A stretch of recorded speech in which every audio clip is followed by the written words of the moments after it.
సాయంకాల సమయమున మొట్టమొదటగా వారం రోజుల పాటు పారాయణం చేస్తున్నటువంటి మా బంధువు అలాగే భాగవతోత్తముడైనటువంటి బ్రహ్మశ్రీ జన్మంచి హరీష్ గారికి కూడా నమస్కారం చేస్తూ మా మాతాపితృలకు కూడా నమస్కరిస్తూ ఇక్కడున్న అందరు శ్రోతలకు కూడా నమస్కరిస్తూ ఈరోజు భాగవత మహిమను పద్మపురాణంలో ఏ విధంగానైతే చెప్పారో అదంతయు నా శక్తి అనుసారం నేను వివరించబోతూ ఉన్నాను. వ్యాస భగవానుడు వేద విభాగం చేశారు, అలాగే మనకు అష్టాదశ పురాణాలను అందించారు. వ్యాస మహర్షుల వారంటే సామాన్యులు గారు. అందుకోసమే మనం వింటాం వ్యాసాయ విష్ణు రూపాయ వ్యాసరూపాయ విష్ణవే, అంటే వ్యాసుడు సాక్షాత్తు ఆ విష్ణువు యొక్క అవతారము. అలాగే వ్యాసుని యొక్క ఆ వంశం ఎలా ఉన్నది అంటే వ్యాసం వశిష్ఠ నప్తారం శక్తే పౌత్రమకల్వశం, అంటే వ్యాసుని యొక్క ముత్తాత వశిష్ఠుల వారు అంటే సాక్షాత్తు అందరికీ కూడా చాలా గొప్పనైనటువంటి యాజ్ఞికుడు, అలాగే సర్వ వేద శాస్త్రాలు తెలిసినటువంటి వారు. శక్తే పౌత్రమకల్వశం అంటే శక్తి మహర్షి యొక్క పరాశర మజం వందే పరాశర మహర్షి యొక్క కుమారుడు. అలాగే ఈయనకు కుమారుడు వ్యాస మహర్షి యొక్క కుమారుడు శుక మహర్షుల వారు, శుకయోగేంద్రుల వారు. ఈ విధంగా వీరి యొక్క వంశమంతా కూడా మహాద్భుతమైనటువంటి వంశము. అటువంటి వంశంలో పుట్టినటువంటి వ్యాసుడు ఎన్నో ఈ వేదాలంతా విభాగం చేసి, వేదాలను నేర్చుకోవడం ప్రతి వారికి సాధ్యపడదు కాబట్టి చాతుర్వర్ణ్యాల వారికి వారి యొక్క వర్ణాశ్రమ ధర్మాలన్నింటినీ కూడా వివరించి ఎన్నో పురాణాలను ఇవన్నింటినీ కూడా రచించిన తర్వాత కూడా చాలా వ్యాకులతతో ఉండుట గమనించి స్వయంగా నారద మహర్షి వచ్చి నారద మహర్షికి తన తండ్రి ద్వారా, అంటే తన తండ్రి ఎవరు? బ్రహ్మ ఆయనకు చతుశ్లోకి భాగవతాన్ని ఉపదేశించారు. ఆ బ్రహ్మకు మహావిష్ణువు, శ్రీ మహావిష్ణువే సాక్షాత్తు ఈ భాగవత సారాంశాన్నంతా కూడా వివరించినప్పుడు ఆ చతుశ్లోకి భాగవతాన్ని ఆధారంగా చేసుకుని వ్యాస మహర్షుల వారు ఆయన యొక్క వ్యాకులతను తొలగడానికి, అంటే ఎన్ని పురాణాలు ఎంత ఏది ఉన్నా కూడా భగవంతుని గురించి నామస్మరణ, భగవంతుని గురించి ఎక్కువగా వివరించకపోతే, భగవంతుని యొక్క కీర్తి ప్రతిష్టలను అక్కడ వివరించినట్టయితే యోగులు కానీ మహారుషులు కానీ ఎవరు కూడా దాన్ని ఆమోదించరు. కాబట్టి నీవు కనుక ఈ భాగవతాన్ని రచించినట్టయితే తప్పకుండా అది జనులందరికీ కూడా మోక్షదాయకము, విశ్వానికంతా కూడా శ్రేయస్కరం అని చెప్పి ఆ నారద మహర్షి వ్యాస భగవానుని ప్రేరేపిస్తే వ్యాస భగవానుల వారు ఈ భాగవతాన్ని మనకు అందించారు. ఆ భాగవతాన్ని పరమహంస సంహిత అని కూడా అంటారు. ఎందుకంటే ఈ భాగవతం అనేది మొట్టమొదలు కేవలము గొప్ప గొప్ప ఋషులు, అంటే ఎలాంటి వారంటే ప్రహ్లాద, నారద, పరాశర, వ్యాస, వాల్మీకి, శుక, శౌనక, హరిత, యాజ్ఞవల్క, ఋష్యశృంగా, జాబాలి, బౌద్ధాయన, కన్మమాద్యంది, నాష్కలాయ, ఆపస్తంభ, భరద్వాజ, సనక, సనందన, సనత్ కుమార, సనత్సుజాత, నారదాది ముఖ్యములీనాం, అంటే ఇది మన మహాసంకల్పంలో చూర్ణికలో ఇటువంటి విశేషాలు మనకు ఈ గొప్పవారి గురించి చెప్తూ ఉంటారు. కాబట్టి అటువంటి గొప్పనైనటువంటి వారు పరమహంసులు. ఆ పరమహంస సంహిత మనకు దొరకడానికి కారణం ఎలా అయింది అంటే శుక మహర్షుల వారు ఈ పరీక్షిత్తు మహారాజు శాపగ్రస్తుడు అవడం వల్ల ఆయనకు చనిపోతాను ఎలాగైనా వారం రోజుల్లో అని చెప్పి తెలుసుకోవడం వల్ల అప్పుడు ఖట్వాంగుడని ఆయనకు కేవలం 2 ఘడియల్లో నేను చనిపోతున్నానని చెప్పి తెలిసినప్పుడే సర్వసంగ పరిత్యాగి ఉత్థాన్నంతా కూడా పరమాత్మ ఎందే తన యొక్క మనస్సు నుంచి మోక్షాన్ని పొందాడు. కాబట్టి ఈ శుక మహర్షి పరీక్షిత్తు మహారాజును అనుగ్రహించి నీకు వారం రోజుల సమయం ఉన్నది కాబట్టి మొట్టమొదటగా ఈ భాగవత సప్తాహాన్ని మనకు పరీక్షిత్తు మహారాజుల వారికి 7 రోజుల్లో చక్కగా చెప్పారు. దానివలన ఆ సప్తాహాన్నంతా విని ఆయన మోక్షాన్ని పొందారు, ఆ కృష్ణ సాయుధ్యాన్ని పొందారు. కాబట్టి ఈ భాగవతం అనేది చాలా విశేషమైనటువంటిది. పురాణాలలో అన్నిట్లో, అంటే 18 పురాణాల్లో కూడా చాలా గొప్పనైనటువంటి స్థానము, శ్రేష్టమైనటువంటి స్థానము. దానికి అనేక పురాణాల్లో దాని గురించి చెప్పబడుతూ ఉన్నది.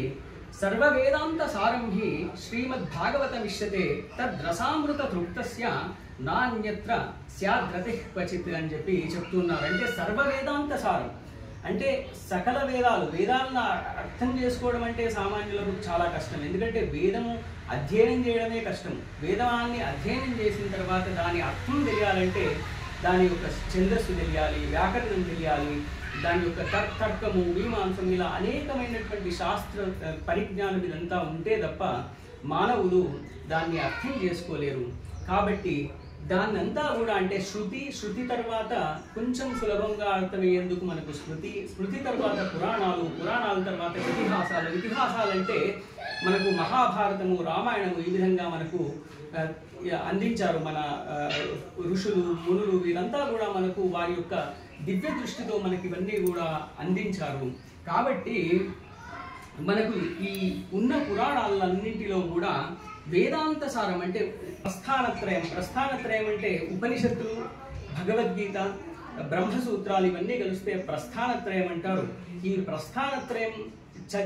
ప్రస్థానత్రయం చదవడం కూడా చాలా కష్టం. కాబట్టి ఇలాంటి భాగవతాన్ని మనం కనుక చదివినా కూడా, విన్నా కూడా, ఎవరికైనా చెప్పినా కూడా మనకు ఆ కృష్ణ పరమాత్మ యొక్క అనుగ్రహం తప్పకుండా కలుగుతుంది అని చెప్పి ఇక్కడ మన భాగవతంలోని 12వ స్కంధంలో 13వ అధ్యాయంలో దీని గురించి చక్కగా వివరించారు.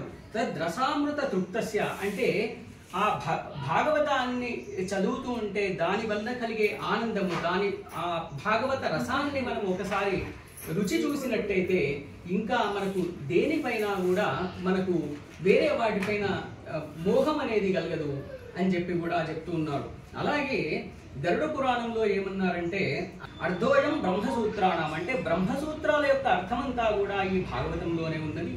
అలాగే భరతార్థ వినిర్ణయ అంటే భారతం యొక్క వివరణ, మహాభారతాన్ని వ్యాసుల వారే పంచమ వేదంగా రచించినప్పటికీ దాని యొక్క వివరణ ఈ భాగవతంలో చెప్పబడింది.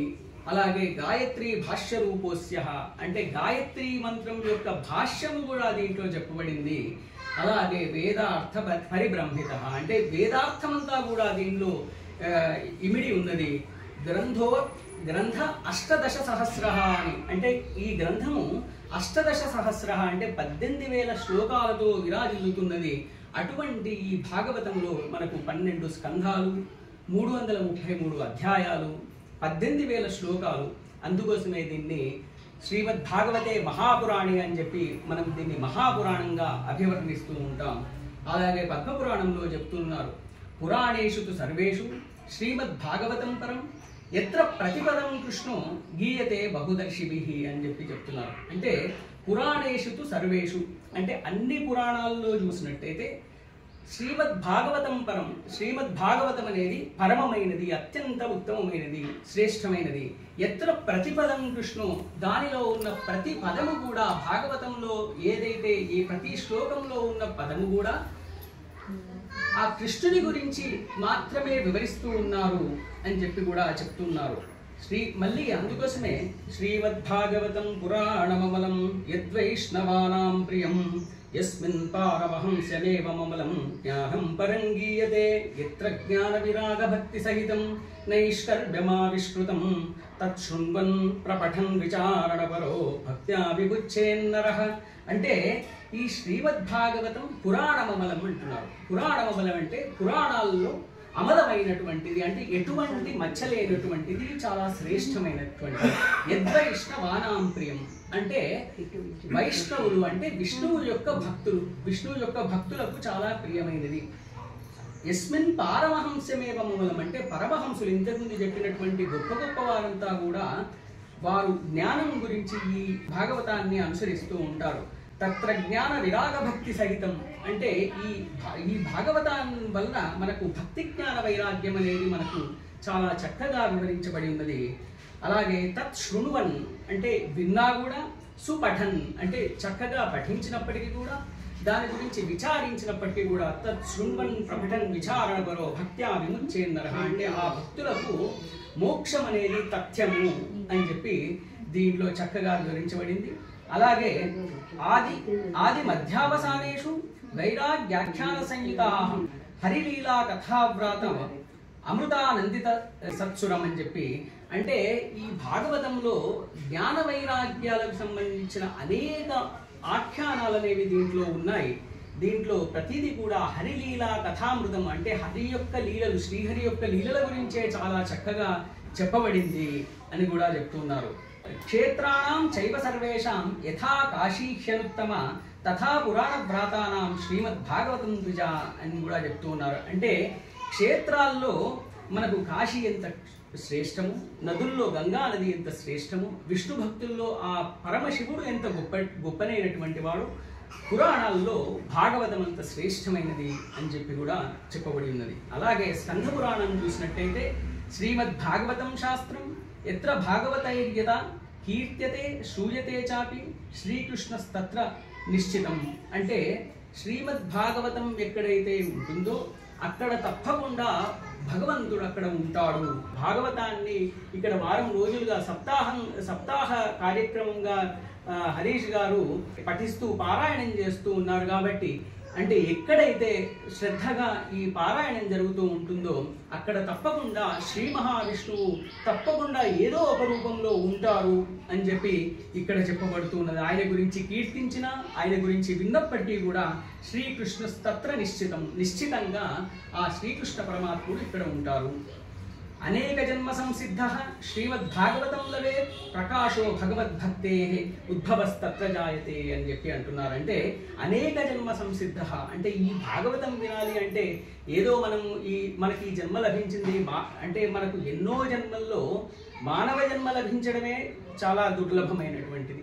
మానవ జన్మ ఎందుకు దుర్లభము అంటే మనిషికి ఇది మంచి ఇది చెడు చెప్పేందుకు విచక్షణా జ్ఞానం ఉన్నది. కాబట్టి మనము ఈ ఇంద్రియ భోగాలపై కాకుండా మనము ఈ భగవంతుణ్ణి ఏ విధంగా చేరుకోవాలి అంటే ఈ లౌకికమైన సుఖాలంతా కూడా వదిలిపెట్టి అలౌకికమైనటువంటి వాటి గురించి ఆలోచించినట్టయితే భగవంతుని మీద ప్రేమ కలిగితే ఆ ప్రేమ అనేది భక్తి, ఆ భక్తి నుండి ఒకసారి మనకు భక్తి కనుక కలిగినట్టయితే భక్తి వల్ల భగవంతుణ్ణి తెలుసుకోవాలి అనే జ్ఞానం కలుగుతుంది. జ్ఞానం అంటే రెండు రకాల జ్ఞానం ఉంది, లౌకిక జ్ఞానం, ఆధ్యాత్మికమైనటువంటి జ్ఞానం. లౌకిక జ్ఞానం అంటే ఇప్పుడు మనము మ్యాథ్స్, సైన్స్, ఇంజనీరింగ్ ఇలా ఎన్నో చదువుతూ ఉంటాం. ఇదంతా కూడా మనం ఇక్కడ బ్రతుకు తెరువు కోసం మనం చేస్తున్న పని. కానీ అంతిమంగా మనం పరమాత్మను, మనం మోక్షాన్ని పొందాలి అంటే ధర్మంగా మన ధర్మం అంతా కూడా వేదం చెప్తూ ఉన్నది. కాబట్టి మనకు ఆ వేదం చెప్పిన ధర్మాన్ని మనం ఆచరిస్తూ కామక్రోధ లోభమోహాలు అరిషడ్ అంత తొందరగా మనం వదిలించుకోలేము. ఎందుకంటే అవి మన అంతర్గత శత్రువులు. వాటిని మెల్లిగా అంటే రోజు ఒక 0.1% కూడా మనం ట్రై చేసినా మనం తప్పకుండా ఏదో ఒక రోజు మోక్షాన్ని మనకు పొందాలి అనే ఆలోచనతో మనం ఇటువంటి భాగవత గ్రంథాలను కనుక తప్పకుండా విన్నా కూడా చదివినా కూడా మనకు ఆ భగవంతుని యొక్క అనుగ్రహం తప్పకుండా లభిస్తుంది. ఇంకొకటి ఏమని చెప్తున్నారంటే స్కంద పురాణంలోనే శ్రీమద్భాగవతస్యాధ శ్రీమద్భగవతస్తదా స్వరూపమేకమేవాస్తి సచ్చిదానంద లక్షణం. అంటే స్వరూపం ఏకమేవాస్తి, ఆ రెండిటి స్వరూపం అంటే శ్రీకృష్ణ భగవానుడన్నా భాగవతమన్నా కూడా ఒకటే. అందుకోసమే మనం శ్రీకృష్ణ వాంగ్మయీమూర్తి స్వరూప శ్రీమద్భాగవతాయ నమః అని చెప్పి కూడా చెప్తూ ఉంటాం. కాబట్టి ఈ భాగవతం అనేది అంత గొప్పదైనటువంటి గ్రంథము. ఈ భాగవతంలో మనకు ముఖ్యంగా భగవంతుడు, భక్తుడు, భక్తి వీటి గురించి ముఖ్యంగా మనకు వివరించారు. అంటే భగవంతుడు, పరమాత్మ అంటే ఎవరు? పరమాత్మ అంటే పరాశర ముని మనకు ఏ విధంగా అంటే మనం ఇంగ్లీష్లో చెప్పాలంటే ఒక డెఫినేషన్ అంటే భగవంతుడు అనడానికి షడ్గుణ ఐశ్వర్య సంపన్నుడు అనేవాడు భగవంతుడు. షడ్గుణ ఐశ్వర్య సంపన్నుడు అంటే ఐశ్వర్యస్య సమగ్రస్య ధర్మస్య యశః శ్రియః జ్ఞాన వైరాగ్యయోశ్చైవ షణ్ణాం భగ ఇతీరణ. అంటే సమగ్రమైనటువంటి ఐశ్వర్యం. ఐశ్వర్యం అంటే కేవలం ధనమే కాదు. ఐశ్వర్యం అంటే అన్ని విధాలుగా అష్టైశ్వర్యాలు అంటారు. అంటే కేవలం ధనం ఒక్కటే ఐశ్వర్యం అనుకుంటే మంచి గుణము కూడా ఐశ్వర్యమే. సమగ్రమైన ఐశ్వర్యము, సమగ్రమైన ధర్మం. సమగ్రమైన ధర్మం అంటే మనకు ధర్మాన్ని చెప్పేదే వేదం వచ్చిందే ఆ పరమాత్మ నుండి. కాబట్టి సమగ్రమైన ధర్మ. యశః అంటే కీర్తి, యశస్సు. శ్రీయ అంటే సంపదలు అంటే మళ్ళీ అనేక విధాలైన సంపదలు. జ్ఞాన వైరాగ్య యోశ్చైవ అంటే జ్ఞానం అంటే ఇంతకుముందు చెప్పినట్టు పరమాత్మకు సంబంధించినటువంటి జ్ఞానము. వైరాగ్యం. వైరాగ్యం అంటే ఏదో అన్నిటినీ వదిలిపెట్టడం అనేది కాదు. వైరాగ్యం అంటే మనము ఈ కామక్రోధ లోపమోహాలనంతా కూడా వదిలిపెట్టి ధర్మ మార్గంలో నడవడము, ధర్మ మార్గాన్ని అనుసరణ చేయడమే ఈ వైరాగ్యం. అంటే ధర్మ మార్గంలో వెళ్ళి మనము మెల్లిమెల్లిగా ఈ సంసార బాంధవ్యాలను మెల్లిమెల్లిగా దూరం చేసుకున్నట్లయితే మనకు తప్పకుండా మోక్షం కలుగుతుంది. ఈ భగవంతుని యొక్క షడ్గుణ ఐశ్వర్యాలు. కాబట్టి ఇక్కడ మళ్ళీ భక్తి అంటే నవవిధ భక్తుల గురించి చాలా గొప్పగా వర్ణించారు. శ్రవణం కీర్తనం విష్ణు, స్మరణం పాదసేవనం, అర్చనం వందనం దాస్యం, సఖ్యం ఆత్మనివేదనం అని చెప్పి 9 రకాల భక్తులు. ఇది మనము ఇంకొక సమయంలో నవవిధ భక్తుల గురించి తెలుసుకుందాం. అలాగే జ్ఞానం అంటే పరమాత్మకు సంబంధించినటువంటి తత్వం. అంటే పరమాత్మ గురించి మనకు తెలిస్తే మనకు గ్రౌండ్ రియాలిటీ అంటే మనకు యాక్చువల్గా ఏం చేస్తే మనకు మోక్షం లభిస్తుంది. మనం రోజు చూసే ఇంద్రియ భోగాలన్నీ కూడా అనిత్యములు అని చెప్పి మనకు తెలుస్తూ ఉంటుంది. కాబట్టి అప్పుడు మనము వైరాగ్యం వైపు ప్రయాణిస్తూ అంత్యమున మనము మోక్షాన్ని సాధిస్తాము. భాగవతము ముఖ్యంగా ఈ భక్తి జ్ఞాన వైరాగ్యాలపై ఆధారపడి ఉన్నది.